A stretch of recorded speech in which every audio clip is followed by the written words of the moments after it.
To a nicer guy, it couldn't happen. I am the man of the hour, the man with the power. Diamonds are forever. He put hard times on Dusty Rhodes and his family. And what you gonna do, Andre? History beckons the Macho Man. Yeah. The best there is, the best there was. Austin 316 says I just whipped your ass. 2 words for ya. 2 wins. And yes, man. The champ is here. Do I have everybody's attention now?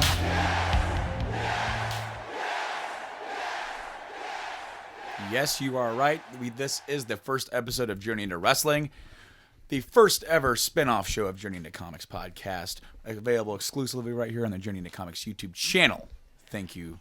Thank you so much for checking this out. Today is Wrestlemania. We are sitting here. I am your host, Brando, and I'm here with the Journey into Comics co-host and founder, Nate Phillips. Hey, bud. How you doing? I'm doing pretty good. How are you? I'm excited that it's WrestleMania weekend. Oh, yeah. It's kind of symbolic, by the way. I just wanted to say this on air, that your first time on Journey into Comics, okay, take it way, way back, a couple years. Yeah. We spent a good portion of that show discussing wrestling. A little bit of it. We talked about NXT and WrestleMania 30 had just yeah. happened. We were talking about how the NXT brand is a better brand than the TNA brand, and the things that are, and that is like infinitely more so now. I know, isn't that crazy? It has gotten better from that level. So I'm just excited that you reached out and we said, hey, let's start this new show. We do have a guest today. We do. Wes, we do. Welcome. You guys might know Wes from the Broadcast Podcast Network. He's been on several Journey into Comics episodes. Wes is actually a pretty big wrestling fan, right? I am. I was a bigger fan back in the Attitude Era. Of course, that's what got me hooked anyway, and I watched avidly for a good long while. And I've fallen out some, but I still keep up. Yeah. Well, I mean, I think it's understandable over the course of time as we get older. I mean, there was a good chunk of time where I never missed an episode of Raw, and then I started missing this one here and there, and it slowly fell off. I try to catch it when I can, but a lot of times it is reading about it. Unfortunately, with especially their move to 3 hours is more difficult to watch due to time, and being a working guy, I got to go to work in the morning, and I can't stay up as late, especially when you have a 3-hour show and you might not be interested in everything that's going on. So. Yeah. But today's Mania 32, or Mania, Cowboys. The play symbol? No. Oh, it's the star. It's the Cowboys star this year because they're in Dallas. Oh, yeah. They're in the AT&T Stadium. It's actually on right now. Well, like the pre-show, we're actually watching. It's in the background, the Ryback-Kalisto U.S. title match, which is interesting because actually at the end of the show, I was going to do the WrestleMania preview. and we were going to try and pick the winners. So do you want to pick this winner? Well, before it's over, if it's not who I want to see win or what I want to see happen. You better hurry up because it looks like they're going to... It might be ending now. Kalisto's going to win. Kalisto's going to win. Kalisto? Oh, okay, there you go. Okay, so they haven't gone to the finish yet, but that's what I would do as well. They need to really make this guy... put him over. However, I heard they're trying to build Ryback up for potential challenger to the WWE title over the summer. Not going into SummerSlam, but in intermittent to try and raise a stock a little bit because they want to try and bring him back up as a heel. So that would be good because Ryback, I feel, has gotten kind of a bad rep rap for the whole thing because after the whole bit with Cena, and it really kind of messed up his potential. Yeah. I mean, and it really it's kind of sad because he really does have the stature and the ability to carry something big, but they haven't been able to utilize him for that.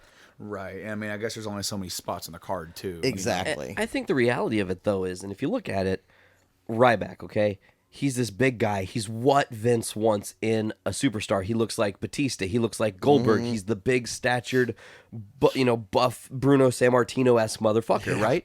So... to me, the thing is this: he might be big, but the world we live in now with wrestling, little dudes are much more prominent. Guys like Daniel Bryan, guys like CM Punk, and, guys like Seth Rollins. We were talking about Seth Rollins earlier off air, but these are great examples of people that are showing that you don't have to be Ryback looking. But Wes, what do you think? You think I can see it being Kalisto.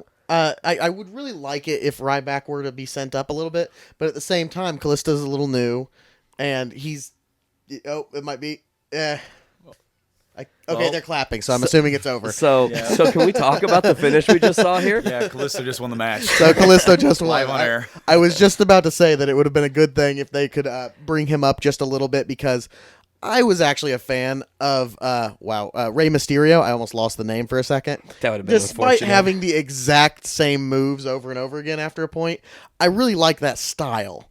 So that luchador thing works for me as long as it's executed properly. I do like Kalisto. He's a little botchy every now and again because he's moving around really fast. He's got to do a lot of quick stuff. Yeah. I think he's really talented, and I think he has a lot of potential to grow and replace that. In watching that match, the only thing I just saw in the finish, it didn't seem like a very, this is hard to say, but it didn't seem like that was a very powerful finish for Kalisto to win. And I know he's against Ryback. Ryback's a bigger guy. You want to make it believable. But Ryback kicked out at 3.5. You know what I'm saying? Okay, so well, see, they do that from time to time. I'm not too big a fan on that too often, seeing where somebody kicks out right after 3, like, oh yeah.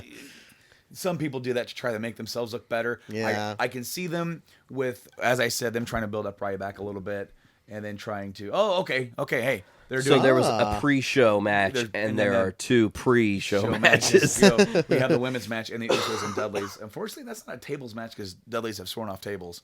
Really? Yeah, they say we're not Really? using tables anymore because you want to see us use tables. Save they're the trees. heels right now, right? Yeah, they turned Of heels. course Save they the are. trees. Yeah. But anyway, we just got done with that. Kalisto goes over. Hopefully, Ryback controlled pretty much the whole match. So Absolutely. So there's definitely that's not done. And hopefully we didn't lose our feed. We've been having some internet issues. Yeah. It's okay. So to kick off today's are we starting? Me and Brandon really only loosely talked about this a little bit. Did you want to start with kind of discussing how we all found the sports entertainment genre in this world that we live in? We're all very different people. I know that I was lucky and got to grow up around Brandon, so his journey and my journey are not that far apart. There are minute details, but we didn't know you at the time. No. It's a little bit different. Yeah. So, being that you're the first guest of Journey into Wrestling, I want to know how you found sports entertainment, wrestling, in brief, some of the people that hooked you, the people that you were like, I can't keep myself away from watching the TV because of how good these guys are, Yes, I do know the area of time you're talking about. Like I said earlier, I kind of got in around the Attitude Era. I would actually say it was a little before that. If anything, you could almost say I became partially a wrestling fan, and I know this is terrible, but through the Three Ninjas movie, which starred Hulk Hogan as a bad guy, or some of those other terrible Hogan movies of the time. But I liked Hogan. I liked his presence. So Brandon is dying he's right dying now. This over is there. awesome. But it wasn't until a little bit after that point, I think, that I really got into wrestling itself. I had some friends back in the day. They were actually brothers. I would go over their house all the time, named Matt and Mark. And they were huge, diehard wrestling fans since, birth. I've known a lot of people in that way that are just huge, big fans of it. And I was over one Monday night, or whatever night Raw was on at the time. Monday. It's always been Monday. I wasn't sure if it was always Monday. I don't Very remember that well. occasionally do they ever move it, and it was usually because of the Westminster Dog Show or something like that. Well, anyway, I was over there for a Monday, and they were like, "Hey, you want to watch wrestling with us tonight?" And I'm like, "Sure, why not?" And it was a night where they were doing a ladder match with the Hardy Boys, and I'm trying to remember who the opponents were. I'm sure it was probably. That actually sounds right. The Dudleys probably wouldn't have been until much later. I know it wasn't the Dudleys. Because the Dudleys were after the buyout of WCW. I know it was not the Dudleys. The Dudleys came right before the ECW got bought out in 2001. The Dudleys left ECW in late 1999 because they left right after ECW got on TNN.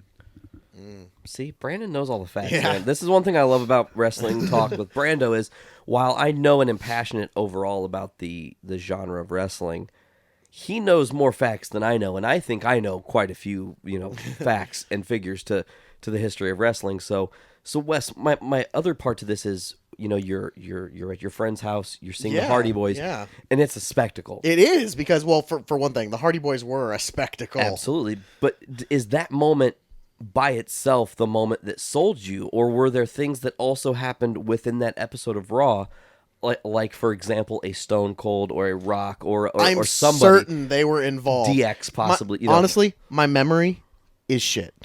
Just being quite frank about Okay, this. okay, fair. My memory's terrible, always has been. But I do distinctly remembering that match was the one that kind of sold me.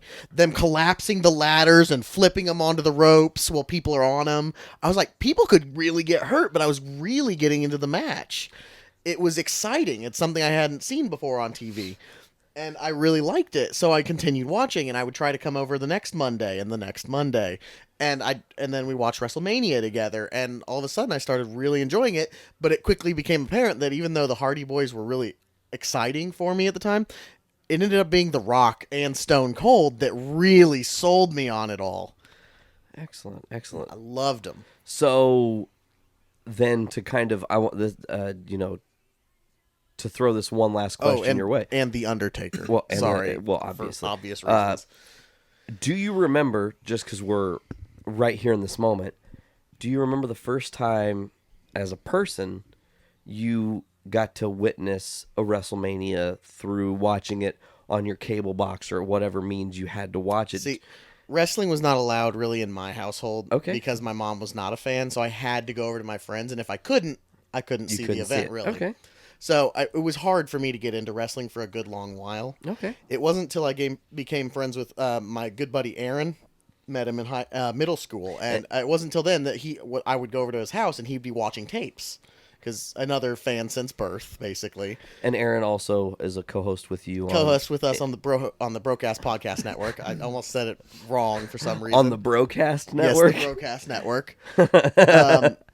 But basically started watching more and more. I got through most of Taker's matches with him. I got introduced to Macho Man Randy Savage. Awesome. Who is an all-time favorite of mine now. Totally. And just, I absolutely started to fall in love with it. Awesome. Now, what about you, Brando? My journey starts in 1990. Damn. And occasionally my dad would turn it on. Even I believe the first time I saw it, it was WWF. So, because he would occasionally turn on stuff like that, or monster trucks, or something that would really catch my attention. Oh yeah. And then he would watch it for a little bit, and then he would turn it off. He wasn't the guy that's going to sit there and watch every week. He was a very, very casual fan. So the one vivid memory I have, other than seeing like various jobbers and people, like I remember seeing it would probably be like Mr. Perfect or Akeem or Big Boss Man or something like that, beating some nameless Mike Swanson, and he comes, he puts his arm up in the air, and we're like, and then of course if you have a heel guy that's gonna just demolish this guy, you as a little kid going, yeah, go Mike. this guy gets totally just squashed. Yeah. But no, it was that. I remember seeing the video package. They did it like a little recap of the showdown from the Royal Rumble with Hulk Hogan and the Ultimate Warrior going face to face, and I had no idea who these people were. They were just larger than life to me. They were comic book characters come to life. They were they had such a mythical and aura around them. That just captured my imagination, and it was off and on from 1990. But fast forward a little bit to 1992, it was maybe late 92, maybe early 93, that we were up at the local grocery store in my small-ass town of 600 people, and there was a WrestleMania up there to rent along with the videos, because we had a video rental little section, and that was WrestleMania 8. That was that year, and it was the double main event right there on the box. It had Randy Savage versus Ric Flair, Hulk Hogan versus Sid Justice is what it was. Yeah, that year was Justice. I was wondering what dropped. I heard something drop. Yeah, well. It was the remote. Anyway, so I rented that and watched that card. Do we want to quickly make the prediction on this Divas thing? I'm taking the bad chicks. The bad chicks? Yeah. I'm going the Bella team. Bella team? Because yeah. I heard that this is Brie's last match ever. Yeah. And that she's retiring. At a pre-show? Which well, that is odd considering a pre-show, but With the whole bit with Daniel Bryan, I'm not surprised. But that's where I'm swinging. I'm going Yeah. for Ellis. Okay. Anyway, It would be a little to surprising continue not to. my story and my journey. I watched that, and then I started watching a little bit more often because I knew who Flair was because my dad would also flip on WCW Saturday Night or something like that. A little bit more rare because it was more often like it would be like during the mornings, Saturday morning or Sunday morning, which I would catch WWF stuff rather than Saturday night. We wouldn't be sitting around watching TV.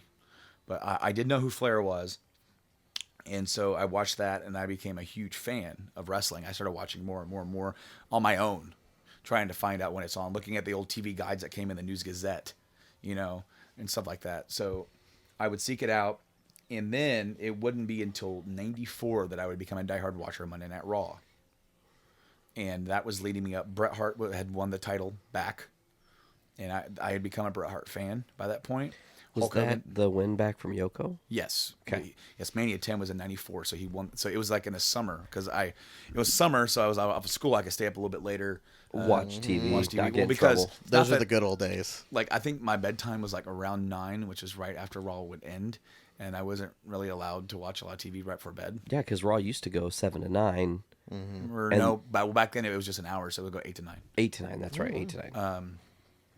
But no, so I started watching and Die Hard Raw watching. Hogan had just signed with WCW, so we had been following that. I saw my very first pay-per-view event other than WrestleMania. A buddy of my dad's taped it, gave it to us. It was the Bash at the Beach, Hogan versus Flair. Nice. And then the second one I saw was the retirement match at Halloween Havoc that year, Hogan, Flair, Cage. Then I saw Survivor Series that year, which it was headlined by Taker, Yoko, Casket, Brett, Bob Backlund's towel match. That was stead rolling. I was, I think... I mean, that's like the golden age of great wrestling before the Attitude Era kind of it was a transitional redefined. period. I mean, those are great matches in a transitional period of that company. Well, because they were really... while Brett was the star... they weren't really 100% behind him because then they went with Diesel, and then they went back to Brett just to give it to Shawn because he was going to be the big guy. Brett was like, I almost want to say Brett was like the Daniel Bryan syndrome that we know now. It's almost like Daniel Bryan was Bret Harted, but we were like, all right, we'll give it to you. Although, what the difference with Daniel is that now they have other people to give it to. Back then, there was no one else. No, Bret Hart was the biggest guy, popularity wise. And then because Vince was going to go with Lex as the main star of the entire company, and then he chickened out. Well, no, he didn't chicken out. He chickened out for SummerSlam because he thought he can milk it more and make it the big Mania 10, where Lex would beat Yoko at Mania 10. But by that point, the steam had run out, and he had to go with Brett again. And then he went with him until he found the next big guy that he thought was going to be it, and that was Diesel. because I mean, Brett was the first in. Correct me if I'm wrong. The first person in WrestleMania history to have 2 matches on the card, because he started Mania 10 against Owen. Well, no, because they did the tournament in 4. Savage wrestled 3 times. Okay, 3 or 4 times. I forget that they have it that 4 is synonymous with that tournament. It's just well, because that's the entire card. I think except for one match. I think it was an IC match. Was that Rick Rude and Warrior? What was that? Oh, Wes owes us a beer. Yep.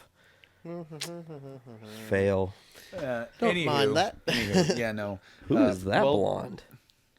No, not that. She's not a blonde. Oh wait, that is that's what's her name? The chick from NXT that popped the bubbles. No. No. Emma's in No. black. That's her booty right there with the stripes.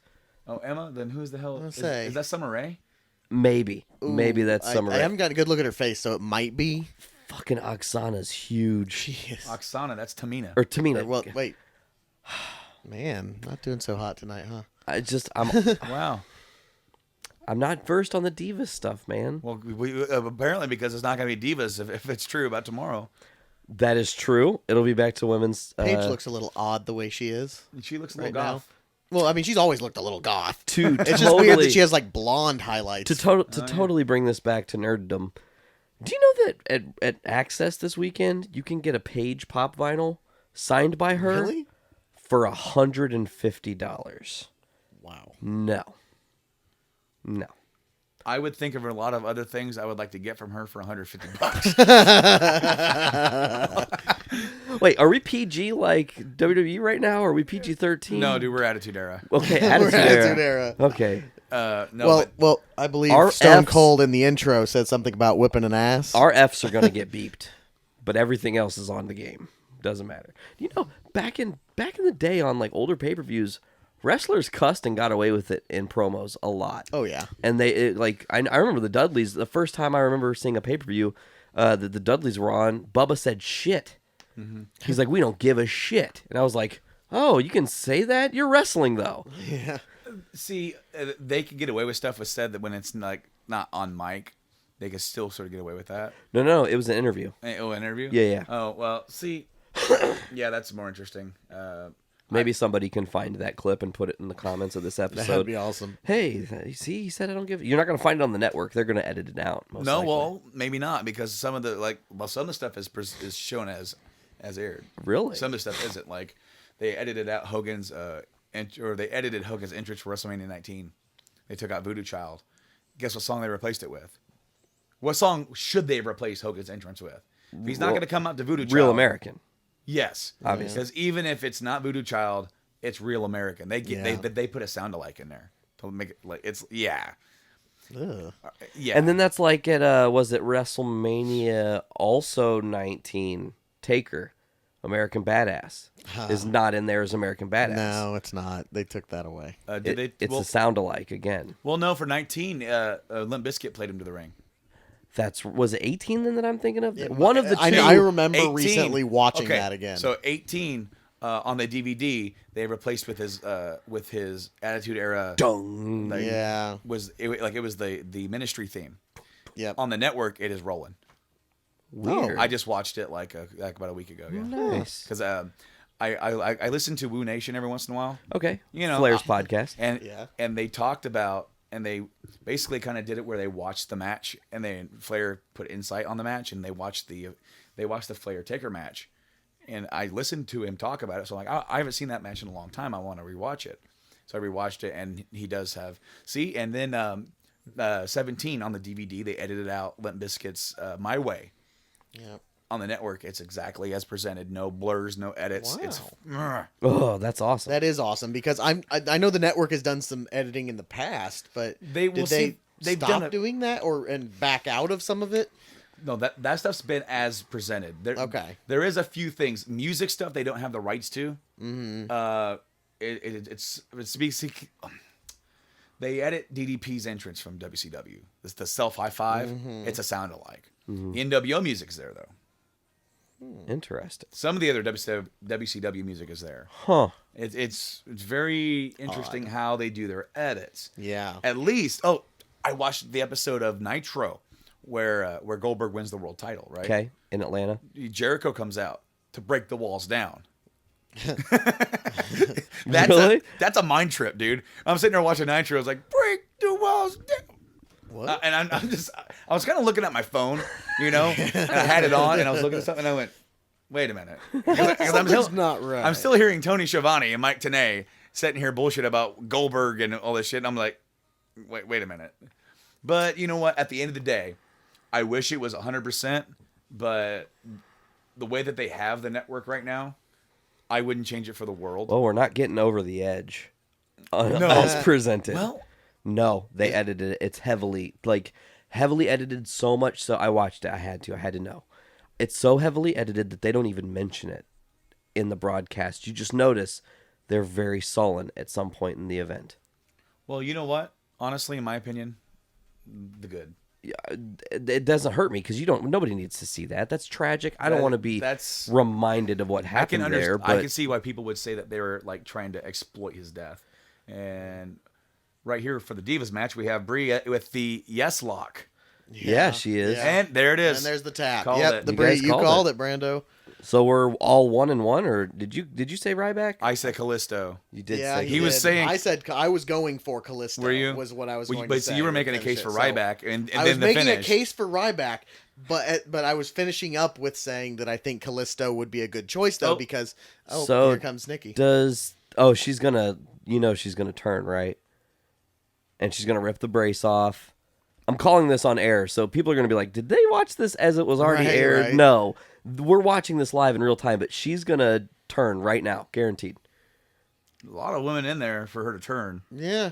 So what? Nikki's a badass. Are they canceling Total Divas then? Since the Divas division no longer exists? Maybe they're mentioning, because see, we don't have the audio on, so maybe they're mentioning about how, now they're gonna lift her up, They're lifting up Brie.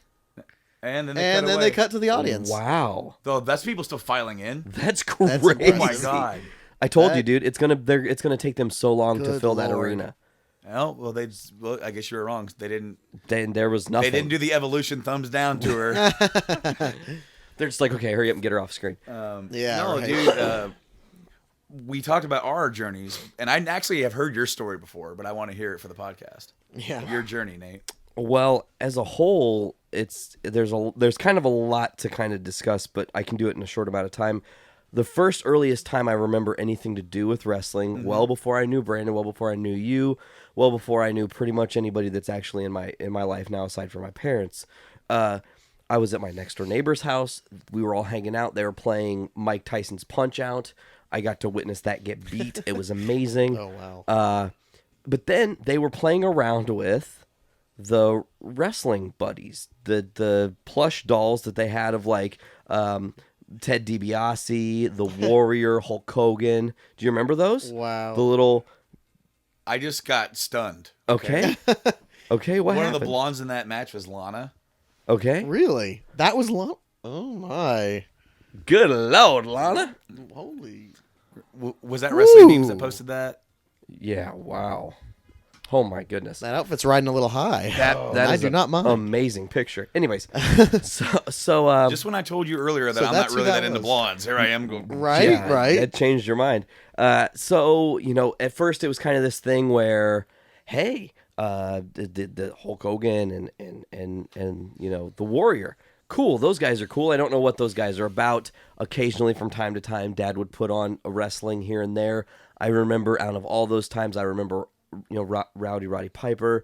I remember Macho. I remember Hogan and Warrior and stuff. So that is probably in the same time frame, the 94 time frame that Brandon's actually getting into wrestling. I'm just getting these little drops of wrestling and starting to kind of understand it. And then my dad took it away. We're not watching wrestling. We're not doing that in this house. Whatever. Kind of against that stuff. It wasn't until I'm a little bit older and we're like 5th grade and I'm sitting in the hall and I'm talking to somebody and they're like, "Oh, did you watch blah, blah." And they start talking about wrestling and I don't know what the hell they're talking about. So I went and started watching WCW and I'm watching WCW and then I'm learning there's Raw. So I'm now watching both.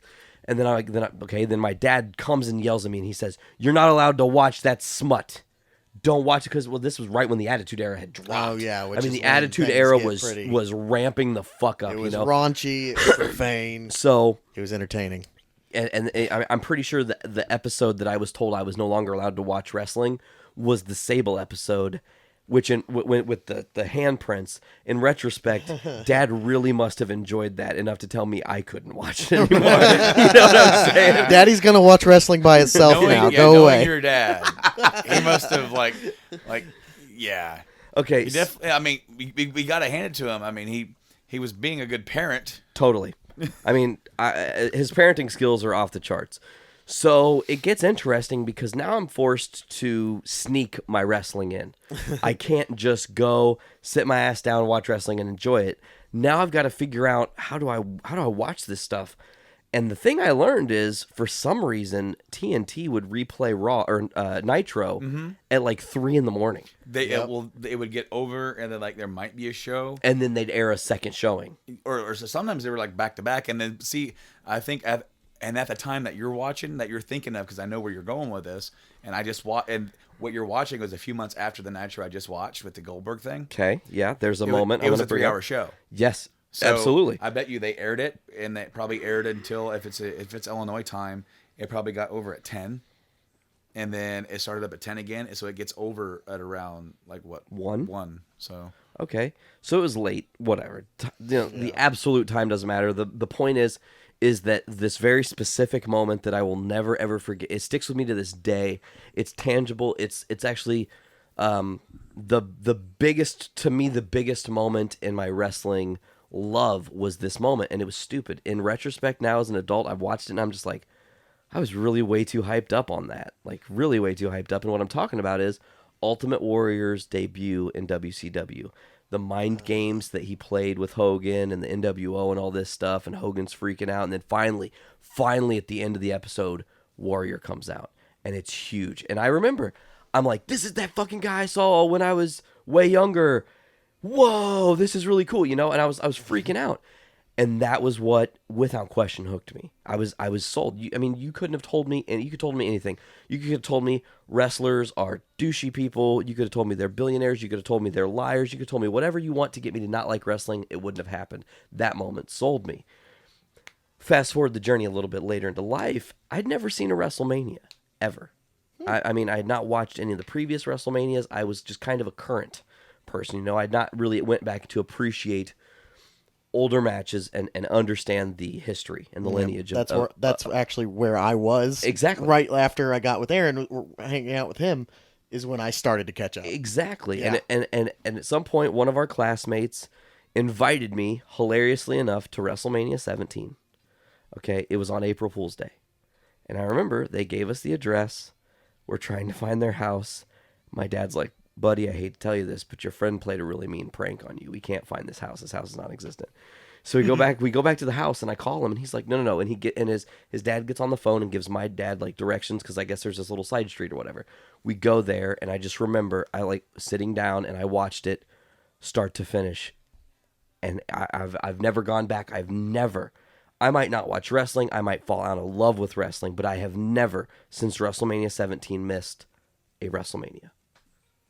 And to me, it's become a part of me. I mean, it's like nearly half my life now at this point, Mm-hmm. So it's just, It's funny enough because 8 is the first one I saw on tape, and then I would rent them I wouldn't see them live, right? But as soon as they were VHS release, dude, I was there because I already knew what happened, but I wanted to see it. Totally. So it was 8, and then I don't remember renting 9. I don't remember renting 10. 11. I rented 11. Taker Diesel? Or no, Taker Sid, right? No. 11 was Diesel, Shawn, Bam Bam, and Lawrence Taylor. Was Taker off that card? No. No. He wrestled King Kong Bundy. Oh, that match. And okay.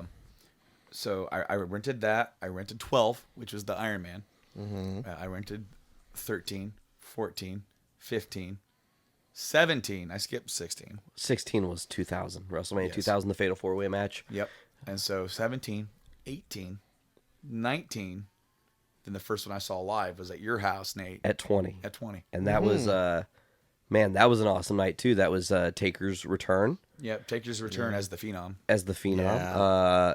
Yeah. 20 was the debut WrestleMania for John Cena. He wins his first match, because he was on the pre-show for 19. He did the rap battle against some rapper that he just had a cardboard cut out. Yeah. Kevin Federline, I believe. Was it K-Fed? Really? I think so. I think he rap battled. Yeah. I might be wrong about that. We may need to look that up, but that point doesn't matter. The point is that the WrestleMania 20, man, I remember that night to this day. It's like it's one of my favorite memories. The matches I really remember. Of course, the Cena match is good. He beat Big Show for the U.S. title. Mm-hmm. I remember the weirdness of the Goldberg-Lesnar match. They were both on their way out of the company. So they really didn't really put on. Stone Cold was the guest referee, or was he the guest enforcer? He was the guest referee. They really didn't put on that great of a match because they were both just like not trying to hurt each other, I guess. Yeah. So, but the New York crowd was so smart; they knew they were both leaving, so they just shit all over it. You sold out. Yeah, all that shit. But then they also did Eddie and Kurt for the WWE title, and then the last was Booker and H. Right, no, that was 19. That was 19. It was the triple threat with Shawn, Chris, Benoit, Triple H, and they had that one had the ending with Chris and Eddie with the confetti, and both of them were champions. Mm-hmm. And then now that never gets shown, but they replicated it. They actually recreated it for 30 with Daniel. Yeah, that's true. Where it was a triple threat, and he wins with the confetti. so they could still kind of show something like that. But also, we still have the pre-show on, guys, and how tan does Shane look here? Very. When he first showed up, he was white. Yeah. Now it looks like he's gone through the bronzer a few times. He has. I'm pretty sure he's training with, I want to say, George St. Pierre's team. Is he? Oh. Yeah, which is pretty That's crazy. pretty I mean, cool. that's, Here you go, Nate. But Nate, I think I told you about this. I didn't saw this. I finally went and watched it, Brando. I did see this. But one thing is interesting about Shane McMahon, I don't know if you guys know this, but he's a huge MMA guy. He's loved MMA forever, and he actually is the big proprietor behind some of the ideas like Ken Shamrock and Steve Blackman in the cage. the kennel. The kennel, exactly. You know what I'm saying? Like, Shane loves this stuff, so it doesn't really seem odd to me that GSP's training him, because he went and found somebody that he admired and said, hey, I want to learn, you know? The thing Yeah, about that's pretty Shane, impressive. Shane's had his finger on the button for years. Yeah. Back in 2000, Shane wanted to buy ECW, and he wanted to take over it, and it was going to be a subsidiary company separate from WWE. Owned, it was like under the umbrella, and it was going to help grow and create talent, and he was going to run it, kind of like what NXT is today. Yep. Okay, where it's still under the umbrella and it is a part of the company, but somebody else sort of like takes care of it and handles all the bookings and handles all the talent. That didn't work. Vince ended up buying it anyway. Then in like 2002, 2003, he wanted to buy UFC. And Vince said, no, they're not what we do. You know, he didn't believe it was going to become a viable product. And then you look at like just 3 or 4 years later, and it blew up. 2005, he wanted to 2004, 2005, he wanted to relaunch ECW as a web-based series. Keep it small, do small venues, do the same thing. They revive it and do something different with it. Man, and then it just seems like he's had his finger on some of these things that could have panned out really well. And they just, Vince, for whatever reason, disagrees. I will say, quickly, Shane McMahon is actually, to me, he was the biggest surprise Out of this whole buildup? out of this whole buildup, because you know what? Honestly, you could tell me anybody. You could tell me Punk's coming back. You could tell me DB's coming out of retirement. You could tell me fucking Edge is coming out of retirement. It wouldn't matter. I would never say, yeah, it makes sense that Shane would come back. So they got me. They got me. Yeah. I was not expecting that to happen. And then to tell you, then to go a little bit further and say, Shane's going to go against the Undertaker Mania. Right? Yeah. Wow. You are not just putting your eggs on your son's fucking back. You're saying, dude, we know what you can do. We know you're a show stealer, but we really need you, is actually kind of what it came down to. They're out of talent. They are hurting for people. Yeah, a lot of people are injured right now. And see, the rumor I had heard is that it was going to be Cena and Taker this year. Sort of probably, and it could have been like, Shane's in Cena's corner, Vince's in Taker's corner. Taker's corner. But Cena was hurt. And I've heard that now that he's good to go, but they couldn't book the show. They couldn't guarantee you that he's going to be ready to go. They couldn't like sell the tickets based on that. Yeah. So they didn't go with that. So, Which I am glad that it became Shane. Jesus, there are a lot of people there. not that yeah, I- dude, they're I starting mean- to fill in the. What is There's this? the women's They're doing it. They're unveiling the actually unveiling it. I'm actually gonna turn the volume on. Hopefully, you don't get Go flagged for ahead. copyright. We're Yeah. not going to get flagged for copyrights. Turn it down low. I'll just kind of narrate what you guys are seeing, since this is terrible Yeah. radio. Yeah, it terrible is. Oh well, I mean, But Lita's in the center of the ring, and she's gonna be unveiling a new belt. It's on like a little podium with the red cloth over it. Yeah.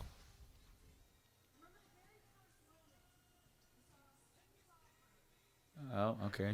It's really weird though. You guys got quiet, and guess what's still happening? There's music going on. Yeah. The radio Seriously? frequencies are picking up, and like earlier, they're like not the- going to like be yesterday. like we were worried about. They're not going to be audible to the audience, but to Right. me, it's just awkward because it's just really crappy music, Oh, boom! Yeah. She's just There you go, sensational Sherry. She's name dropping. she's naming all the women's champions. She's going to name herself and Lita, obviously, Trish. or Trish. Herself and Lita. I'm Yeah, then it's kind of throws for a loop because we thought that we would like see it tomorrow night. So Yeah. wait, Yeah. if this gets unveiled, then are they going to defend it tonight, or Oh. the winner gets this? That would be interesting. This is probably something they were debating up and until right now. Yeah. Right, yeah. Like, do we do Probably, this? Do probably, we wait? probably till today. Like, Yeah. what do we do? That could be. So,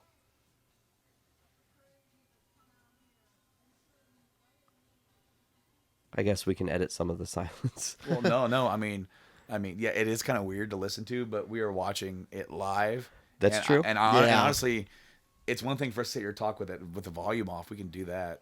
Mm-hmm. But it's like I'm really interested in this because the Divas belt started in like 2008. Yeah. Right? And they sort of brought in and took away the women's title after the brand split. They just sort of dropped it. Yeah. So Yeah. And now that they've got the talent, it's nice that they're going to bring it back as something bigger. well, with the rise of like someone like Ronda Rousey or something like that, who brings legitimacy to women in sports. Exactly. I mean, no disrespect to any of the women in sports. I know exactly Yeah. what you're But saying. she has the mainstream appeal. So then WWE can then alter theirs to be less of the, because Diva, while it's synonymous with their brand, the overall term is relatively negative. Yes. Yeah, because the Divas match is coming on. Bathroom break. Most people say that. That's not how it was something, for a long time. That's not something that I ever coined, but it's a thing that's Up said. until about, I would say 4 years ago, it really kind of was that. Yeah. And then they've started to bring up these people. Well, that see, are, and to your point, Wes. Here we go. They're Oh, going to unveil they're it right unveiling. Oh, Oh, now. You were right, yeah. Brando. It is just like the dude's title, yep, the network belt. except for it's a white strap Yep. and it's got a red background. And in women's title, Nice. women's champion on the bottom. Very nice. I think it's people look mixed about the look. Well, the rumor was right. I mean, people in the belt world, which I don't own an official belt. I want to, but I collected. I had a choice: do I collect belts or do I collect games? Well, I made my choice. And but Long-ass time ago. I'm still a part of the Belt Talk forums, even though I don't Collect. really participate. In fact, I think I've made only a couple posts just to keep my posts active. Oh, look at that! Oh, Yep. women's championship Official. triple threat. So does that mean Charlotte comes out with that belt, or do they come out with the Hand- Divas hands belt? it in, Wow. maybe. This is interesting. I'm Charlotte, even Sasha, more and excited. Becky. I was excited for this match. Or maybe Yeah. there isn't an official champion yet, and they're just going to use that to crown the new one. Okay. All right. But, So if we're looking at we're in the 42 time frame right now. Do you want to move on to discussing picks? Do we want to do our favorite Mania match? let's do the favorite Mania match, and then we'll do the picks. Sure, that sounds And, good. and then we'll sort of wrap up this first. Do you want to throw this kid under the bus right now and make him go Throw first? me under the bus? Yep. Well, Wes, okay. what's your favorite WrestleMania I am match of all under time? the bus. Okay, so I actually have repeatedly said this to Brandon actually over the years, and but I will say I've seen a lot of different matches, especially now that I've actually spent time going back and seeing watching all of the Streak and a number of things like that, and being that Undertaker is in fact I'd say he is my favorite wrestler. Yeah. Period. So obviously it has to come from the Streak. I'm going to have to say my favorite match of all time is the Career versus the Streak. Taker versus Shawn Michaels 2. Interesting. That was It's- WrestleMania 26. It's 26. energetic. It doesn't stop. They keep pulling off finishers, and just the whole match just does not stop going. And there's something on the line regardless of which way it falls. And I personally could see it going either way. See, So the whole match, it was Yeah. loaded. and see, we saw that at your dad's house. Yep. And actually, after I saw it, I said, I think that was just teeny bit better than the year before. There's Yeah. a lot of people who think that WrestleMania 25 Taker Shawn 1 is debatable between that and Ricky Steamboat Savage as being the best WrestleMania match of all time.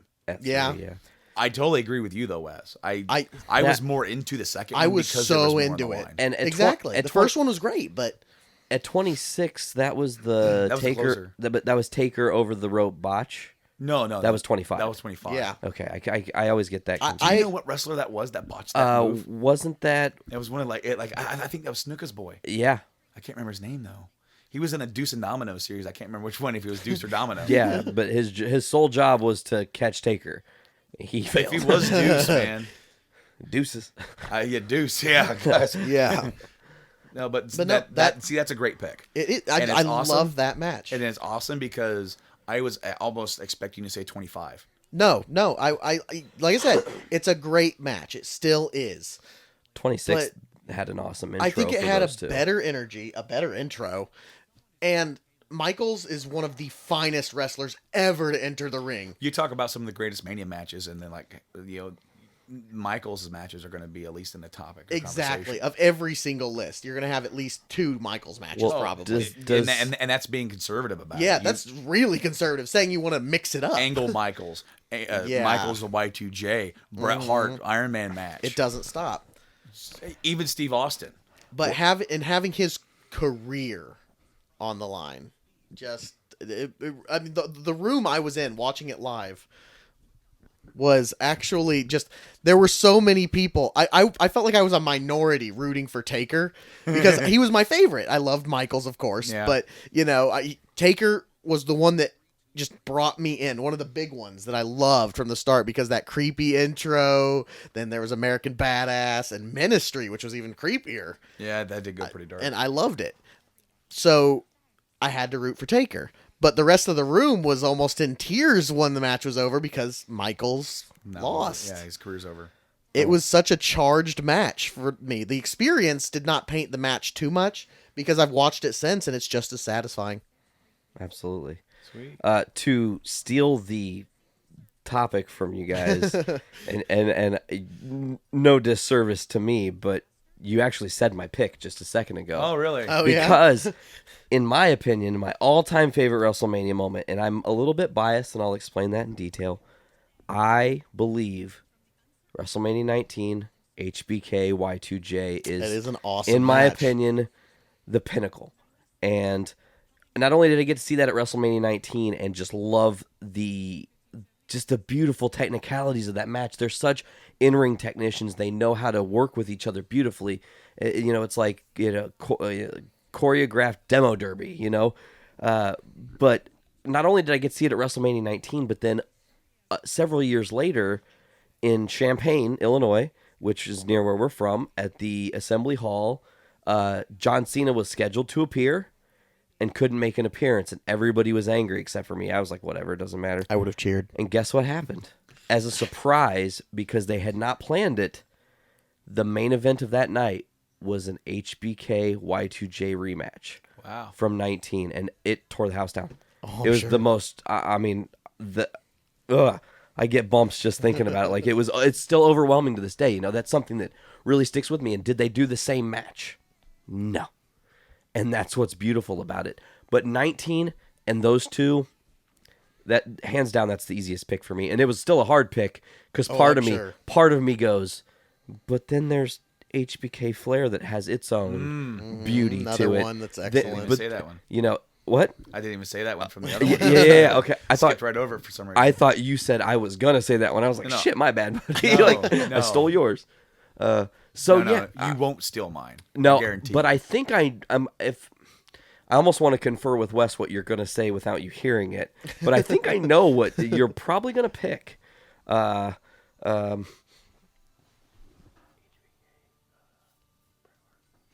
can clearly see that being the pick. Or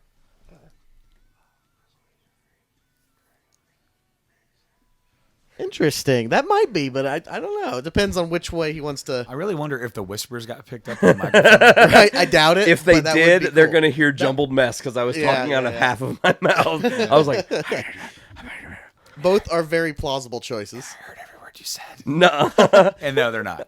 really? No, they're not. Okay. Oh, you did? Oh, Okay, well, because never mind. I have a lot of favorites. Okay, Well, clearly. Oh, a lot. I mean, a fan for as long as you have It's been. been very difficult. But when I go back, the first one that popped into my mind was for the Intercontinental title, Roddy Piper versus Bret Hart, WrestleMania 8. Babyface versus babyface. Yeah. They have history.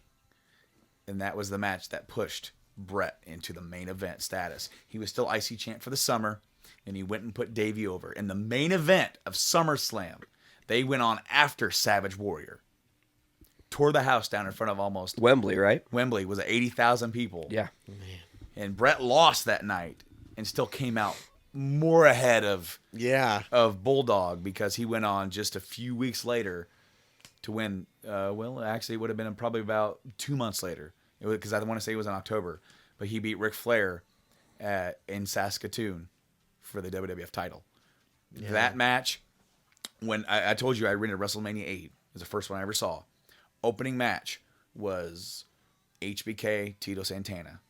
Okay, and I can't remember if it's the Taker match and with Jake the Snake, or if it's the title match next, because those two are right next to each other. Yeah. But it was that match. As a kid, that's what made me a Bret Hart fan.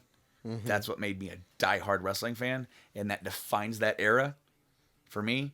That point to '97, right, was a big important era for me, and really that's a big transitional period. That's going out of the 80s, going out of the Hulkamania era, coming into the new generation era. I love that, and I love that match. And to be fair, Flair, HBK, there's so many.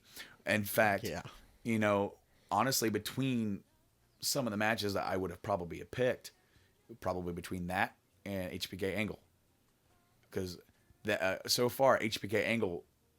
that was the second WrestleMania that I seen live, because we met up at your house, Nate, and we watched that, as we did we did those two, and then we did not do 22. I saw that at my house. I think that was one that you missed, but we still got it, and I think the only person that year that came was Preston, and interestingly enough, the power went out during the event. Just like it did for ECW. One Night Stand. One Night Stand 05, where didn't that, it ended with Austin's glass shatter hitting at the very end. Yep. And as soon as the glass shattered, we all went, what? And the power went out. We were like, Yeah. The power lines are made. It's really weird that is a consistent theme with me watching wrestling pay-per-views, dating all the way back to Invasion, which was the first wrestling pay-per-view I ever saw. Before WrestleMania 17, I saw Invasion. So Invasion came after. Maybe it was the second one I saw then. Was that the summer of after 17? Okay, so then that was the second one I'd ever seen. But Invasion, I remember obviously the big build-up was Team WCW, Team WWF. There's a switch. Hogan. Really?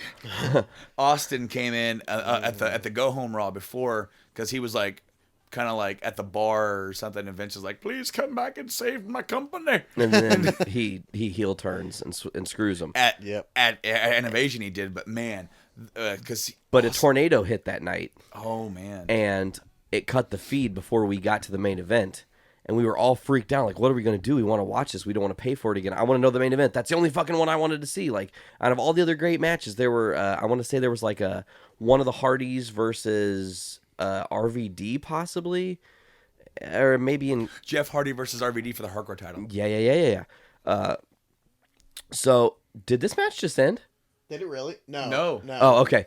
But the Dudleys are going to win, right? I mean, just to throw my pick out there. I just don't want it to be the Usos, even though they're very good. But I prefer the Dudleys, but I half expect it to be the Usos. I'm going for the Dudleys because they need to go over to get some heel heat here. That would be good, especially. And we've had two face wins back to back. Yeah. And no, Uso's still in it. Okay. So yeah, wrestling with me in pay-per-views, bad luck with weather. That's beside the point. Brando, we're going to wrap this first hour soon. Do we want to talk about our picks outside of the pre-show? Sure. I want you to pull up the matches, if you will. I have them. You already have them. All right. We'll just go in a round, or do you want Wes to pick all his picks first, and then I'll pick all my picks? We'll go by match, and then we'll go go around. Okay, So sweet. the first one, and again, I don't really know the order of these, but we'll go ahead and do the Battle Royal. The Andre the Giant Memorial Battle Royal. Who's going to win that? Lots of names in that. There definitely are. Ooh. I don't even know really all the names. Oh, we don't know Ziggler. Yeah, say Ziggler's not in it. He's in the IC ladder. That's too bad because that would have been really good. I forgot there's an IC. Oh, wait, they're going to use. They're tabling. Save. They might have gotten DQ'd because the ref slid out of the ring. Yeah. So they might. Did have we already look down lost. and miss the end? We might have. Might have. But I actually don't know who's in the Andre Memorial. I'm not sure. Okay, I'm gonna throw my pick out there, just because it could be one of his last WrestleManias, and we're in Texas. Mark Henry, give it to him. Oh, really? Give it to him. Give him a good moment. That'd give him be a feel-good awesome. moment. That would be a good moment. See, because I heard they were gonna push Strowman hard, and he was gonna win. Oh, But They I've heard soured that's- on him. They might have soured on him, and he's not. Make him look strong. Don't give up on him completely yet, but go ahead. You're right there, Wes. You're looking like you're just. there's this adjustable piece on the mic stand that I was fiddling with, and I'm like, maybe that's important. I should Could be in a stop. fiddler. Or did they turn this into a tables match? No, they didn't turn it into the match. The match just sort of kept going. I don't know, because now the referee's like, God, he's like, not Bubba even just there. took a terrible bump. That was awful That was- looking. He was that a wasn't mile Scott away. Steiner bad, but Oh God, where? I know the one you're talking about, where he gets thrown but he doesn't move, and then afterwards, Christian is gonna hit him like throw him with the chairs, or no, with the stairs. He's gonna like the apron, and like it was a TNA bump, and so yeah, Looks like the Usos have this. somehow. I turned the volume back on to see if we can't hear something real So quick. Is it okay? No, this is just the table jump. Well, they're playing music, so the match is over. Yeah, whose music is being played though? Usos. So they won. I would assume. I'm 'Cause- so it looked like the confused. Dudley Boys got pretty mad for a moment, so I'm guessing when I looked back up was right after they Did got they get DQ'd? taken down. Or maybe I didn't see a pin. Wow. Okay. Anyway, moving on. So let's- you guys have no picks for the Battle Royal. I I Mark just don't know Henry who's does in it. make Show's in it. sense. Big Show's in it. Okay, Um, Cesaro. Cesaro's still out I on want injury. Cesaro. Damn it! Cesaro's still out on injury. I want him back. All the Wyatts are in it except for Luke Harper because he's injured. It'd be interesting to see Bray win it. It would be. Shit, But fuck it. I'm just gonna pick Bray. Bray. Yep. Who else in this damn thing? Oh, all the social outcasts are in it. Okay, Oh, so yippee. Heath Slater and all Bo those, Dallas. Rose, Adam Rose. I keep wanting to call him McGillicuddy, Michael McGillicuddy. Axel. Holy crap! Yeah, That is They crazy. just showed Oh, an Curtis- aerial shot of the Curtis Axel, yeah. that's I would really like that actually. Curtis Axel. I would like that. I'm not saying it's Well, see, this is a legit, crap but I shoot. would like that. This one really doesn't really. I mean, It's not going to really affect if you get lucky and get I it right. think it's an you might additional be point. calling it with Mark Henry, so I'm going to go with that as well. Mark Henry. Yeah, because that makes a lot of sense. It's what I would It does. do. It's what I would do, especially if they're thinking it's going to be. the He's last been one. long enough, and if he's thinking about He's been there since take coming 96. out, so So yeah, they need. Honestly, they gave him a world title a couple years ago. That was fun. Give him this. Give him a cool Mania moment in his Yeah. home state. That'd be cool. All right. So after that, AJ Styles, Jericho. I've actually been enjoying their little feud Mm-hmm. thing that they're doing. I want it to be Styles. AJ goes over. AJ. I want Styles Easy. because AJ. Jericho's over. He'll never need to be more over. Jericho is like the most giving, Oh, yeah, Yes. absolutely. like part timer. And of course, he's going to say, yeah, you need to put Styles over. Why would you not do If that? they put Jericho over here, I'm actually gonna be scratching my head because he put over Fandango like yeah, 3 years ago. of all the Facts. things. So we'll just move on to the IC ladder match because they're just Yeah, they're showing it on the promoing. preview. They're going down the card. Who's gonna walk out here with this? KO maintains his Almost title. certainly. That's You my know thought what? too. Out of these, I can see KO, Ziggler, or Zayn. I would love I can see Ziggler, them- and Zayn might need a little bit of a push, even though his NXT career has been fantastic. Well, yeah, and I think he's officially now moved to the main roster. card, yeah. Yeah. Zayn would be fun. and I just thought of something. I think the crowd will pop for it. What's that? Samoa Joe's going to screw AJ Styles, and that's Oh, how could be. Jericho's going to win. That could definitely be. Well, see, I would like to see the 8-person ladder match. Have somebody from NXT come up, like I don't know, maybe a Finn Balor. I don't know That'd be where. awesome. Andrews. Yeah. But out of the ones we have that we know, I'm gonna go ahead and say Ziggler. Okay, Ziggler. I'm gonna say Ziggler because I can see them kind of doing it, giving him the title like they did Bryan like last year, and letting him run with it, and maybe having him. I don't know. It really all depends on where they go with the big end game. Because I can see KO winning it. I definitely can. I can Yeah. see him retaining. But I'm gonna go ahead and go with Ziggler. So you have, you said Owens. I actually will say said Owens. Ziggler. All right. So let's go with the New Day League of Nations. Real quick, I actually like New Day quite a bit. I do too. Me too. I am extremely entertained by New Day. But to further the storyline, I'm going to say League of Nations pulls it off. yeah, I wish they haven't become so blah lately to me. I don't know. League of Nations, I feel needs something, some kind of a kick. And there's this interesting theory that me and my good friend Jesse, who's also a big part of the Broadcast Podcast Network, came up with, that they kind of need to be repackaged. Yeah, a little bit. I think they do. And especially since they're bringing up people that could be included. Yeah. And with Wade Barrett potentially on the way out. Yeah. They really need some representatives. Now, Jesse likes to theorize that they might bring divas into it. Or not divas anymore, but, just like women, yes. Paige could come in as the English representative. Fact.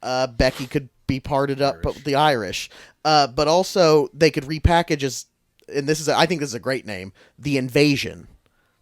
I think it's a great name. See, and that they could have Sami Zayn. But then when Cesaro comes back, this is just what I'm hoping. When Cesaro comes back from injury, they could reignite that feud for a power struggle. That'd be nice.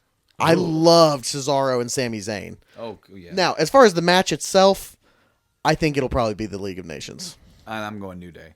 So New Day maintains. I don't want it to be the League of Nations because, like I said, I think they need repackaged. I get it. I would like it if they lost and then they use that to launch a repackaging. Right. I'm going New Day as well. So we got me, Nate, New Day. I think it's the League of Nations, but I really want them to be losing. Going forward, looking at what else we have here, the women's title match. Oh, yeah. Charlotte defending. Well, maybe they're all going for it because we had the volume I think off. that, it's true. They could all be going for that. Who's going to walk out as the new women's champion? The Boss. The Boss? I think so. Banks. It's across the board. We're all going for the Boss. Really? Yeah, That's awesome. I love Becky Lynch. I think she's phenomenal. Yeah. I don't think it's her time yet. I like Charlotte. I appreciate Charlotte's ability to be a heel. Yes. However, Sasha is pushing right now. She is big time. Awesome. Mm-hmm. Her cousin just got inducted into the Hall of Fame. I mean, you knew that, right? Snoop Dogg's her cousin. Yes, That's I did crazy, know. right? So now is the time, man. And now is a beautiful time to give her that. And what better push than for Rick to try and interfere and her still to take it? Exactly. Yep. That would be the great time to just shut Charlotte down. Yeah, and Charlotte can play as a heel without the title and still be viable in that whole title, struggle. Yeah. Wow, we're 5 minutes away from WrestleMania 32, guys. This is crazy. We need to kind of probably should wrap up. we got 3 more. Okay. No holds barred street fight. Ambrose Lesnar. Ambrose is going to put up a hell of a fight. Oh, yeah. Lesnar's going to take him to Suplex City. Game over. Yeah, and that'll be it. I really want it to be, again, I want it to be Ambrose. The Lunatic Fringe, I think they're playing him really well. I'm going with Ambrose. I love the little scare tactic where he brought the wagon out and loaded it up with shit. That was great. Again, I actually think Lesnar's going to take it, but I'm going because I want it. I mean, I want it that so bad bad I'm to be picking Ambrose. So if he wins, he gets to be the honorary, like, he picked the picks we wanted to pick. True. But we're trying to win the Exactly. game, you know? Yeah. Like, thanks for voting for us, Brando. Yeah. We'll accept our victory as well. Hell in a Cell. Shane versus Taker. This is the conundrum. Oh, man, that is a hard one because to say. You don't want to see Taker lose again. No, Mania, you don't. But however, he's already done. So you've already popped that Yeah. cherry. So having him lose again in his home state, though, For him to be retired by that match would If he make loses, sense. he's going to lose by way of interference. no, there's going to be shenanigans yeah. galore here. Wait, what's that? Oh, Is that That's Roman. Rollins? I thought it was Rollins for a second, but no, it's Roman. Oh, okay, It's it's Roman. Roman. Okay, yeah.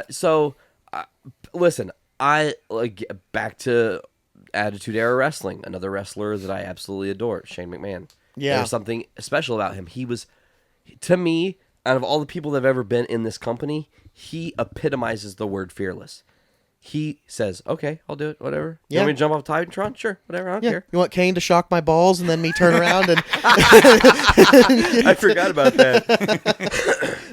that's one of the funniest things I remember. You know what I'm saying? Wrestling. I hope this doesn't happen. I really genuinely hope that isn't the case. But I don't want to see Shane take a Foley bump off the top of the cell. And you know that if anybody's crazy enough to try it again, it's Shane. Taker and Shane. You're thinking about it now. You Oh, can't get it out of your head. It's Well, the another worst. Mankind incident. So my thing is, though, just to close on my reason for picking who I'm going to pick, I have to pick Shane McMahon by default because I need to see Monday Night Raw change, and him being the catalyst for that change. Yeah. It's definitely still all behind the scenes change, and that's just for the front. and that's just for the TV show. But if they can utilize that to usher in a change where you're better utilizing a lot of these underrated stars, that's what needs to happen. Well, it causes a shakeup, and that's the conundrum, because with Shane, you do get a shakeup of the proposed shakeup of the norm, and people are like, "Yay!" With but him that taking also Raw. comes with the fans' love of the Undertaker. Exactly. He's already given the streak back to the fans. Yeah, true. He's given that back already. It might be time to load out such a big change on his career. I mean, I'm picking Shane as well. I am, and not just, and as much as Undertaker is like my favorite, and I don't want to see him lose. I think Shane winning is better for the business, and I think it's the right call, and I think that's what they should do. Divisively speaking, it's smarter to do that. Yeah. Because now, not only are you saying, okay, so Shane has control, but you're ushering in opportunity, and Undertaker, he's all about giving the new guys the opportunity. And a lot of people still to this day say Taker wanted Punk to go over at 29. The ones I heard about, the ones he wanted to go over, the first one, Orton. Yep. Didn't happen Next at one, 21. Angle. That got nixed. Yeah. That never happened at Mania, right? It happened at No Way Out. Yeah. Henry. He wanted Henry to beat him. At 22? Really? And then the weird ones after that, it was Wade Barrett.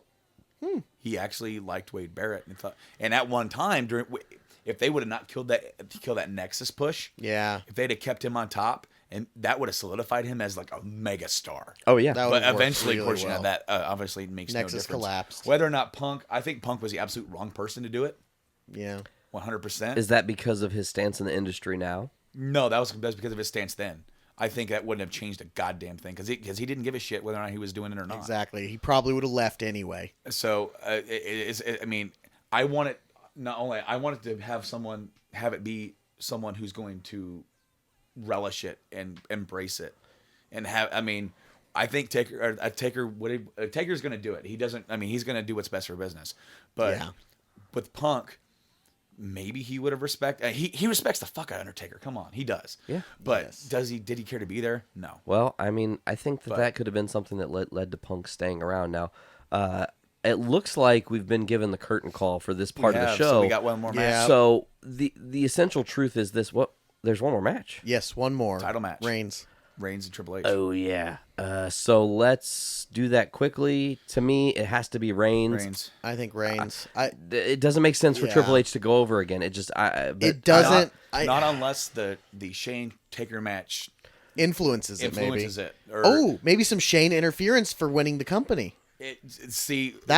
That's something could that be throughout the really night, we interesting. don't know what order these matches are going to take in, or how this is going to shape the night too. Yeah. So, Ooh, I'm actually fingers crossed on that because Triple H doesn't need to go over. No. And I think Reigns needs more build before he's worth sending over.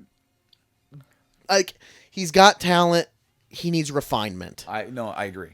All right. Well, folks, for you guys, it's only going to be a couple seconds, and I mean literally like a flash. But for us, we're going to go watch WrestleMania now. We're going to come back with the post-show review. We're going to discuss how we did on our picks.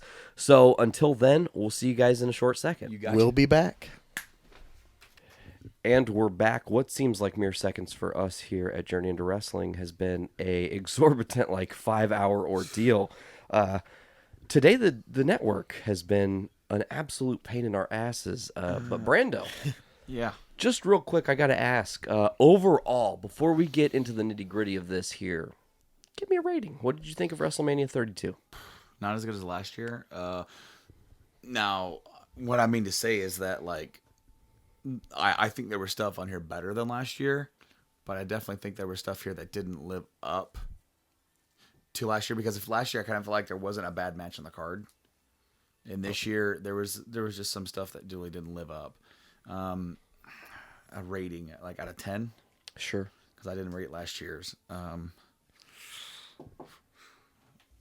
at the door. Hello. Hi there. Oh, hi. How you? Welcome to Journey to Wrestling. Yeah, welcome to Journey into Wrestling, where we're recording a podcast. What's up? My bad. No, it's fine. We are, fine. as you guys know here, we're very casual. We don't really, Quite. I mean, is this Wyatt's first appearance on podcasting officially? Maybe. Does he want to give us some... No? Maybe not. No, he's Nope. like, get away from me. So, Brando, as you were throwing down, Dude, it's really hard. It's really hard because I'm trying to digest. Granted, the first two matches I did see, but I was busy. yeah, I was, busy kind of making wings. making wings. So most of the ladder match, it was basically, it's mostly a spot fest anyway. So that's mainly what I wasn't really too worried about seeing stuff of that. But 7, 6, 5, 7. Wes? I'm gonna have. I'm trying not to paint it just with my disappointment that they didn't go where I was hoping it. Just on general quality. If I were to include the disappointment, I'd probably give it like a 4.55. Wow. But that's just me with my expectations. Without, all in all, most of the matches were pretty solid. Some dull ones, but overall, I'd probably have to give it a 7 on quality.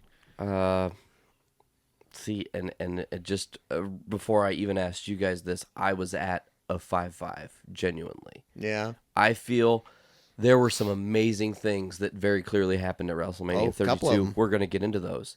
However, the injuries are absolutely taking their toll on this company, and it's very noticeable at this event. Mm-hmm. Specifically, when you have things that are in some regards, they kept us surprised. I mean, when we talk about who made who scored the most points in our little game we had before the show, Yeah.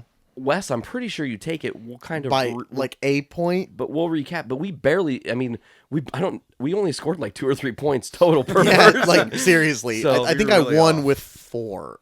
So total. it's just to start the main card off was the ladder match for the IC title. Yeah. I thought it was actually one of the highlights of the night, and Yeah, a lot of cool spots. they kicked WrestleMania off, keeping me on my toes, and did something I wasn't expecting. True.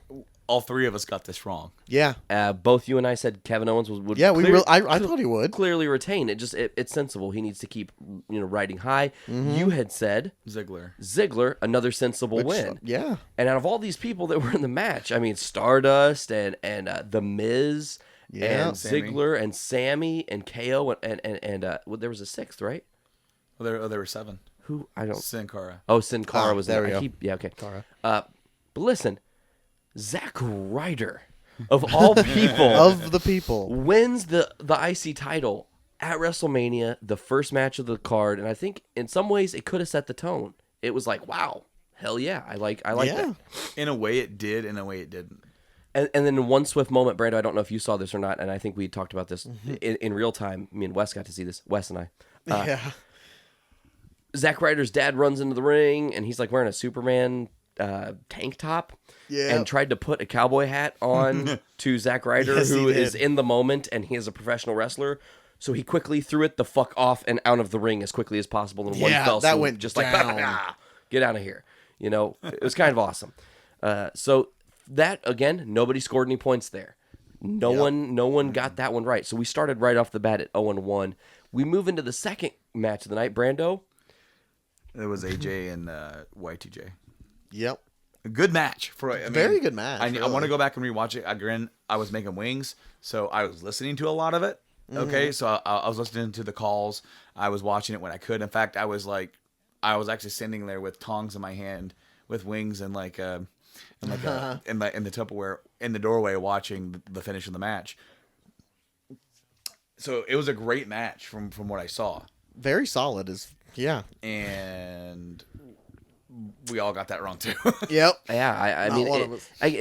to me, it made sense. Put AJ over. It's his first WrestleMania. Yeah. Y2J, you said he put Fandango over. For Christ's sakes, why would you put Yeah. AJ over?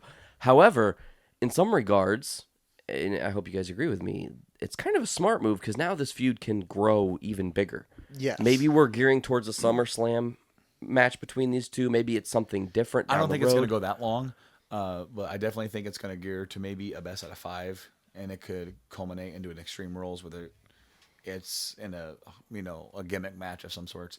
But I can see where some people are going to say, well, they buried AJ here. They didn't bury him at all. They let No, him he hit shined. the style. They let him hit the Styles Clash. Yeah. So I mean, they haven't let him. They really haven't let him do that because he hurt Yoshitatsu. Yeah. He broke Yoshitatsu's neck with it on accident.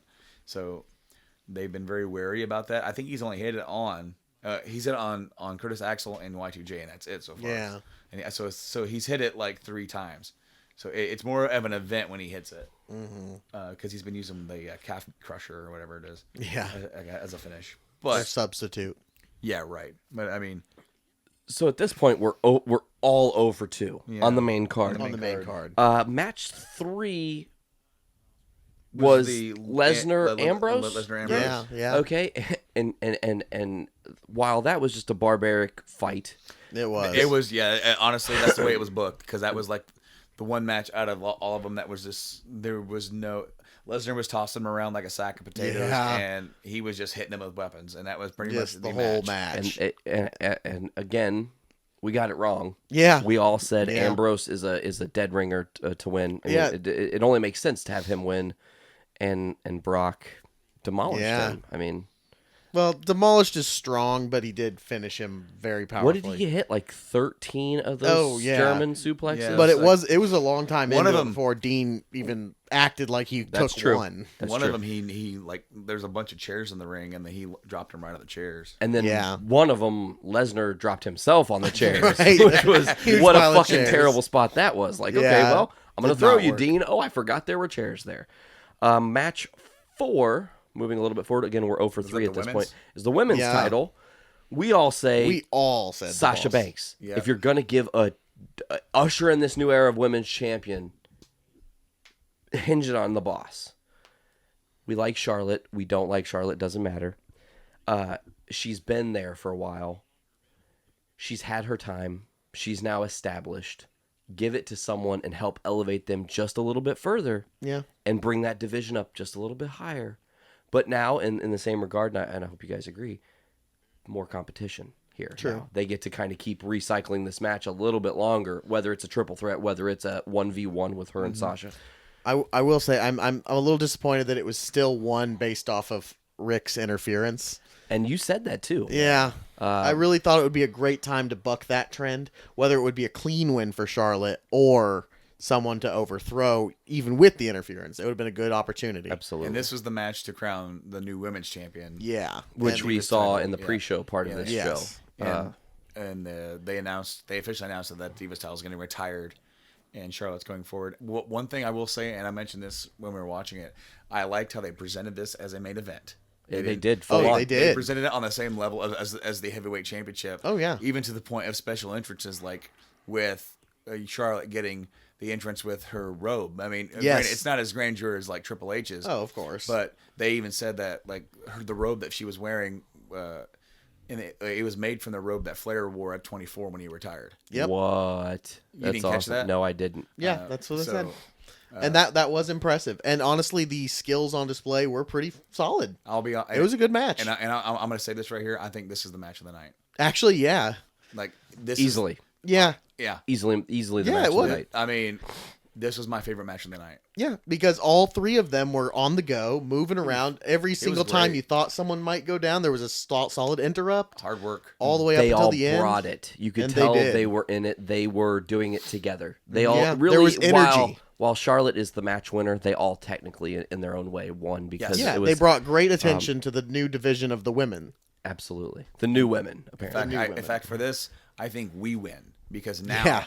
now what we've been wanting for so long to usher in that change, to bring in like the sort of Divas revolution Yes. that was announced last summer. This seemed like a sort of stagnated. The women are now seeing what Lita said when we weren't listening too close because we were doing the show and she was talking while she was unveiling the belt. Yeah. She said that they're not just divas; they are WWE superstars, just like any of Exactly. the other guys. And I like that statement, to be treated as equal as the men, you Yes. know, and be showcased as such. And they brought it, and I absolutely loved it. That was my favorite match of the card. Yeah. then moving on from that match where we again nobody scored. Taker Shane. Yeah, it was. In the Yeah. Hell in a Cell. And I don't know about you guys, that one took it a little too much. Like they did everything they needed to do, and they told a beautiful story in the ring and out of the ring. Yeah. Man, did they put it all on the line though. Yeah. And there was something really charming about that match. Mm-hmm. I mean, I did enjoy the match quite a bit. It would be my second favorite of the night. Yeah. With the only really held back by my disappointment at the conclusion. fact. Yeah, I mean, see, It was the biggest opportunity wasting of Did the we entire miss this one? night, We all missed this in one my too? opinion. Yeah, we all missed this. You had said Shane, right? We all I said said Shane. Shane. okay, because I can remember. See, the thing is that the cool thing about this one for me I was, Yeah, sorry, go. were you distracted? I was really just going to say that I still am kind of glad that Taker won, but at the same time, feels just like such a missed moment. Well, see, this is something that we can see what comes out of it because Vince is gonna glow. What's gonna happen when he glows is because Vince is always the one that sort of gets his comeuppance, right? Hey, it's the Moth. Oh yeah, The Moth, yeah, yeah. I didn't see his entrance, so yeah, we have the replay that's still going on. We were like almost an hour behind due to like network problems. Yeah, it was And pretty bad. It's been a As pain. of right now, it's past midnight. But Oh, jeez, and we still have a 90-minute Walking Dead to watch and then Uh-huh. record the and show. react to. Yeah, Shit. yep. By the time we get done with that, I will be ready for some brats. I'll be ready for some Yeah, no sleep. kidding. Oh, dude, I guarantee you, there's gonna be some. What? Can I make an early match prediction? What? He's gonna win. I don't Zack know. Ryder's I gonna win don't this think you've got fucking this. match. No one. No, I just don't see it. I'm telling no you. one would bet on that guy. No, I put no, all my seriously. eggs on that basket. The odds at Vegas, I would have. If someone would have said Zack Ryder, I'd have looked at him and went, "You're a fucking idiot." right. No, I it's cool because he gets some recognition. Yes. He's a guy who has worked really hard. He had a good push that he made himself over. Mm-hmm. And then it just faltered for whatever freaking reason. They messed him up in booking, and he's been so stagnant that they sent him to NXT to try and And you know what? get It going. actually did a good thing for him going to NXT. Apparently, because he's the Intercontinental freaking champion now. Yeah. So I don't know. Yeah. I think they have faith in him. Again, I think and that was a big thing. They wanted to make sure he was, at the level he needed to be at to be a title holder. It's not easy to be a WWE champion title holder because that's responsibility outside of the ring. You have to carry yourself no matter what. In the public and the private, you have to be a certain way. So I think they wanted to double check Zack Ryder and say, okay, we fucked up. We dropped the ball. We should have given you a push when we had a chance. We missed that opportunity. We're going to take you to NXT, and that totally sounds like a downgrade. Yeah. It was not, though. For Zack Ryder, it was an opportunity for him to prove himself, reinvent himself, and show that no matter where he is, the crowd is behind him. Yeah. I think that's the most important thing. But back to the Taker Hell in a Cell. Yeah. We tangented totally Yeah, down there. we jumped ship a little. The spot of the night, without question. No doubt. There's a level of crazy you have to be, and I knew Shane McMahon was crazy. And the scary thing is, realizing this, that's not the biggest drop he's ever taken. I mean, the elbow drop off the top of the Titantron thing, or it was the set. The set. On Big Show, right? Was it Big Show or Steve Black? No, Blackman was up there with him, and Yeah. then he fell. Yeah. Yeah. Okay. So, and that was much higher up, I'm pretty sure. So, Shane Was McMahon. that Big Show or was that Test? It might have been Test. It might have been Big Show. I don't know. We'd have to Google it. That's Maybe one of it's those. the archives. That is the big test. That is a minute. See what I did there? Minute detail. I get it. So to talk on this spot, Minutia Club.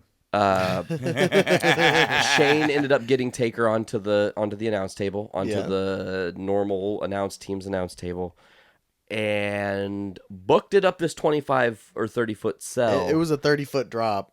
And elbow dropped nothing. Yeah, Because Taker moved. Because Taker Called it. rolled. And you did call it. You said he's going to move out of the fucking Yeah. way. And now, while I will say, in retrospect, we noticed some things. I'm not going to spoil it for the people that are going to probably go and watch this. There were some moments that you could notice that it didn't kill Shane McMahon, obviously. Right. We'll see. Like when Mick did it, they had like medics there right away. Yeah. Saying match is over, and clearly the match kept going. The refs didn't step in. They didn't call for help. They pretty much asked him if he was okay, and then they left him laying there. Yeah. I noticed the one thing that they do, and I kind of love it. It's also kind of a parent baby thing. Is the ref, Wes? Can you put your hand up like in the air, kind of? The ref will grab the pinky or the ref will put his pinky in the wrestler's hand, and all he's got to do is squeeze it a little bit. And if he just puts a little squeeze, he's like, I'm okay. Yeah. And that way there's no real verbal confirmation. You're not seeing anything other than just a little squeeze. I paid close attention to that one. So overall, this was a pretty awesome match. Had some really heavy spots. It did. Shane brought it. And ultimately, this ends with, granted, Taker won. Taker won. But man, Shane McMahon got nothing but pure respect from that match. True. Taker was nothing but just like, wow. Yeah, you went way above and beyond what you even needed to do. It was a show for him. Absolutely. Yeah. I mean, and you got to think is that Taker's not the most technological savvy wrestler. Shane isn't at all. I mean, you see Shane in there wrestling, and then he's throwing all these quick jabs and punches. It definitely seems off. Like this isn't his day job, right? Yeah. So, but it's still that match was a spectacle. It was. As much as like the ladder match was, this one was the same thing, just in a different scope and different things in the line. So after, or did you have another point on Hell in a Cell? No, comment of the same kind of thing, reiteration, so nothing special. After Hell in a Cell, we moved to... Was that The Rock? When they did that? No, it was the 30-man? Oh, yeah, that was it was the Battle Royal. Now, let's talk about the points on this one, because this is where it gets a little confusing. Brando says Mark Henry. You said, yeah, that Mark makes sense. Henry, We should go with Mark Henry. I said Bray Wyatt. Yeah. Let's talk about Bray Wyatt wasn't even in the fucking match. Not even in the match at all. None of the Wyatt family was in the match, and I was a little bit confused. I will say I did call who was going to win the match once it got down to a certain number. Yeah, you called it about 3 seconds before it happened. Well, to us it was 3 seconds because it skipped the hell forward. Right. Okay, so it might have been a few more seconds. I feel like there were like 6 guys in the ring when I called it, and then there were no guys in the ring in the winner. Yeah, and I was just like, okay, cool. But then the network reset itself. Then we got to go back. We got to see it again. Yeah, it's like we were watching some weird freaking Tarantino version of that Battle Royal. But no, like they even had a couple, like they had Tatanka in there. DDP there were a couple cool of neat little surprises for people. And Shaq. Let's talk about Shaq makes an appearance. Promoting Shaq too, I'm sure. And then him and Shaq Fu too. And then him and Big Show are the first 2 eliminated. Yeah. No. They were the third and the fourth because the first 2 were Sandow. Sandow was second. He was second, but I'm trying to remember who was first. Oh, Fandango. Fandango was first. He got tossed by Big Show. Shaq tossed Sandow on his face. He landed on his dome. And then they got taken out by everybody else. Ultimately, Baron Corbin wins the Andre the Giant Memorial Battle Royal. He's the third winner. Yeah. So he's definitely pushed to the main roster. So we've had Cesaro won the first at 30. Big Show won at 31. Yep. And then here we have Baron Corbin at 32, and that's an NXT star moving up into the main roster. I think that's a really smart call for them. Agreed. And the 2 times that they've had it on the main roster, an up-and-comer has won it. Yeah. So, I mean, even though Cesaro's push sort of got faltered a little bit and got messed up, I know they're trying to put the Rockets under this Corbin kid because he has a good look. I mean, and he's a decent worker. I was never really blown away with him in NXT. I think he has a room to evolve. He does. Yeah. My worry is that it just when Vince gets a guy that he suddenly likes, they put rockets on him, send him going, and they don't give him time to evolve. Whether they're ready or not. Yep. Yes. And sometimes they fall and fail, and sometimes he doesn't care how they're doing. He's by damn still gonna push. By damn, they're gonna make it whether or not they want to. They'll make it there whether I roll them uphill myself. Exactly. So now after the Andre the Giant Battle Memorial, we have the Battle Royal. The Andre the Giant. I'm tired. Okay, the day is finally wearing on me. Afterwards, we actually had something that was not on the card. It was not announced. There were no points. But you probably could have called it from a mile away what was going to happen. And even Brandon called the actual ending part of this. But The Rock comes out to announce the attendance record. 101,176. It was 163, I think, wasn't it? It was a lot. Something like that. They'll look it up on Google if they care that much. 763, I'm pretty sure. But it was plenty. Plenty. So The Rock comes out and announces it. You think he's going to go back to the locker room. Lights go out. Bray Wyatt and the Wyatt family come to the ring. I will say that was a pretty cool moment. Yeah, seeing all those phones light up in the darkness. You know what's crazy? That was beautiful. We missed a match. Did we? We skipped one. New Day. Oh, we did. We So totally skipped that one. Let's talk about that one real quick. I just realized it because I was like, you're oh, right. there was the whole spot at the end there that was really fucking I want to cool. talk about the beginning where they had the Bootios cereal. The Bootios cereal and out box. comes the Ginyu Force. That was awesome. That was I was so a fun. huge fan of that. So New Day came out in Ginyu Force. Wes and I score a point here because new That was another one, yeah. Day lost. New Day Yeah. lost. You know, okay. But then the League of Nations, because they're cocky foreigners, no offense, they decided to say they could take any three dudes from any era, doesn't matter. They could, no questions. First music to hits HBK. Okay. Yeah. Totally. Let's do this. He's in gear. He is completely in gear, and I was like, are they going to have a match? Like, is they Yeah. going to throw another match on the card, which I didn't expect to happen? It's funny that we're covering this before where I tangented away from, because I thought they're not going to add a random-ass match at WrestleMania. They don't do that. Why would they do that? That doesn't make any sense. Then out comes Mick Foley, Mankind, Dude Love, Cactus Jack, whatever the hell you want to call him, ready to roll in his gear. And then we get the glass shatter Brando. Excitement. I knew Austin was going to be involved. Austin has said on his podcast he's going to be involved somehow, some way. It was cool that it was sort of this way because they had a little rumble and everything. Yeah. And, hey, it was cool. And he got to was work fun. with Rusev. as he had talked on the podcast saying he wanted to do. Oh, yeah. Well, I mean, he really likes the kid and thinks he's got a lot of talent, which he does. I absolutely agree. I think out of all the big Russians that ever got over, I think Rusev really had something going before they fed him to the Cena monster. Yep. Yeah. I mean, unfortunately, do I think Cena should have won at Mania? Yes. Do I think Rusev should have won the feud? Yes. Which he didn't. Which he did neither of that. But it was a cool spot, especially since it's in Texas, and two of those guys are from Texas, and really got some cool stuff. And then they tried to get him dancing. Foley and Sean were dancing, shaking their booties. Yeah, that was fun. And then Austin started dancing, and you knew it was coming. telegraphed. You know, in retrospect, I just thought of something. So, to flash back forward to where I tangented away from. Back to the Future. Back to the Future. They did something poorly, and in complete retrospect, I'm realizing it, because The Rock ends up having a match with Rowan, okay? Yeah. And 6 seconds, fastest match WrestleMania win. Beat Kane and Chavo. Yeah, 6 seconds, okay? So 1, 2, 3, match over. Pretty sure Kane and Chavo was a choke slam and then pin. Yeah. Rock only got it because Kane is just a big guy. And Took him a little slower to get to the mat, to the bottom. So at the end here, they the Wyatt family are gonna gang up on The Rock. Mm-hmm. Yeah. You tell me, Cena's ready to go. Dun dun dun. Okay. So John Cena comes out. Right here, I want to say this. Do you think it would have been smarter, humble opinion, if you would have had John Cena with Austin and HBK and used The Rock and Sock Connection to take on the Wyatts? I think that would have been a smarter book, right? It would have been a fun thing. However, no, because of the theme. I know. Any era, and you had all the guys who are like, sort of from around the Attitude Era and in the Attitude Era. Yeah. Like pretty much Sean kicked off the Attitude Era and then gave the ball to Austin and then he ran with it. Yeah. And then When Foley fumbled off of a cage a couple times. Yeah, exactly. You know what I'm saying? So no, for the current standing point, it makes total sense to have Cena come out and lend a hand to The Rock.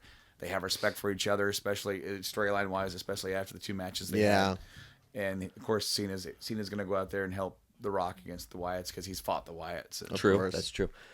So to kind of get to the wrap up here, and what I think was and correct me if I'm wrong, the worst match of the night was the main event. Yeah. It was very boring. It was slow paced. There I was got not the least entertainment a lot of from that crazy one. action.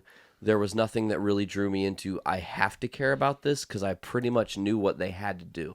I knew what the outcome had to be. We all score a point here. We all got Roman it. Reigns obviously taking the title. Yeah, well, okay. This was a very classic match, and that doesn't make it a bad match. I don't think that this is necessarily the worst match on the card. I don't. I think the worst match on the card is is Brock versus Rowan. Well, that doesn't. I'm not counting that because that can't count. I mean officially booked match. Plus, I that's the think this- main event of the night. Well, I think this match is better than the League versus New Day match. Okay. I think it's better than the Battle Royal. It's not the worst match on the card by far because it's a well put together match. Okay, but do you want to know the truth? In my opinion, what's the truth? You should have put the Divas women's at the end. Well, no. Well, I mean, comparison, no. I can agree with you on that. Yes. Okay, but as far as level of importance of what they're trying to do and trying to establish Roman. Okay, so the match that they put together was a strong match. It was a classic, old school, slow burn match. Had some outside interference. A little bit from Stephanie and all that stuff. Couple some of the shenanigans spots on the outside. Yes.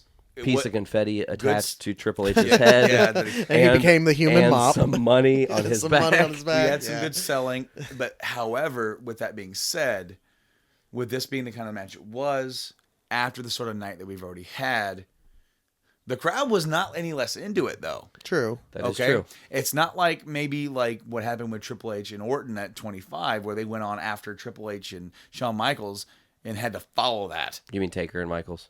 What, You said Triple H. Yeah, no, I meant Undertaker. I figured as much. And Shawn Michaels. They had to follow that, okay? So while that match generally was also sort of the same sort of deal, where it was a rudimentary one-on-one match, no real big shenanigans. Stop that, Wes. He just yawned. I'm sorry. I couldn't help it. Anyway, we have another podcast to do, by the way. I'm not out or anything. It's just I yawned. It's crazy because that one's probably going to run short, or it could run extraordinarily long. We can't predict that because we have 90 minutes of we don't know what we're walking into. No kidding.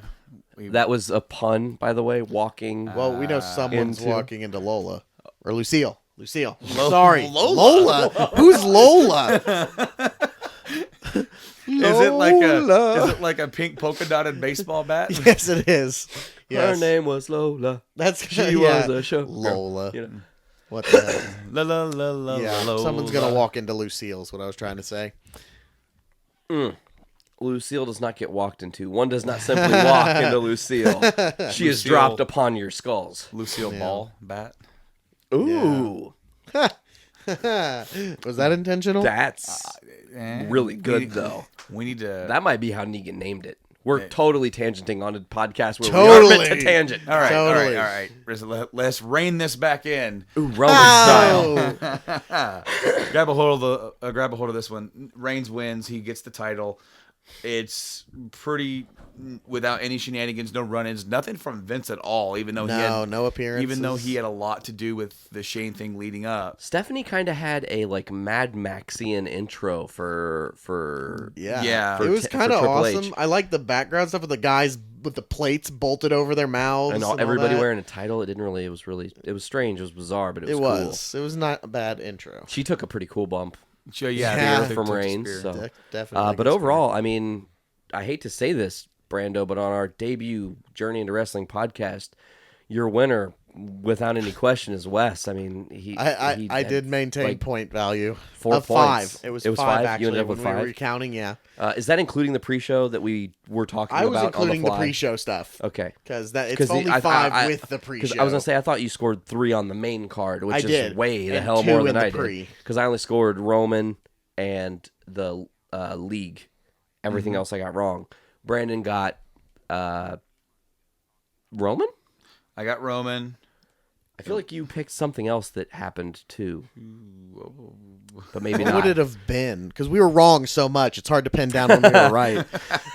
I got the pre-show stuff. I got the Divas tag. Yeah. I got the U.S. title. Yeah.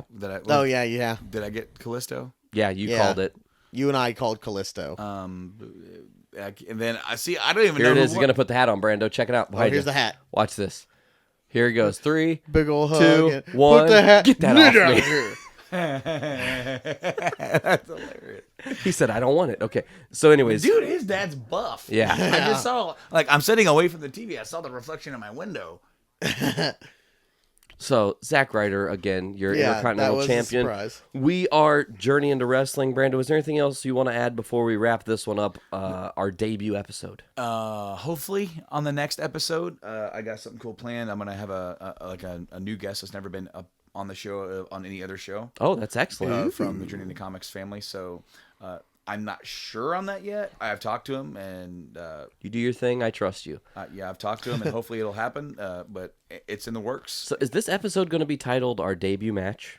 Our debut match. I don't know. I guess we didn't really think about that. Are we going to go over? Oh, that's great. Well, time-wise, we're way the fuck over. So Right. Let's go ahead and wrap this one. For Journey into Wrestling, I'm Nate. I'm Brando. And I'm Westicles. Thanks for coming on, man. We really enjoy having you, as That's always. a good time, as always. Awesome. Well, we'll see you guys later.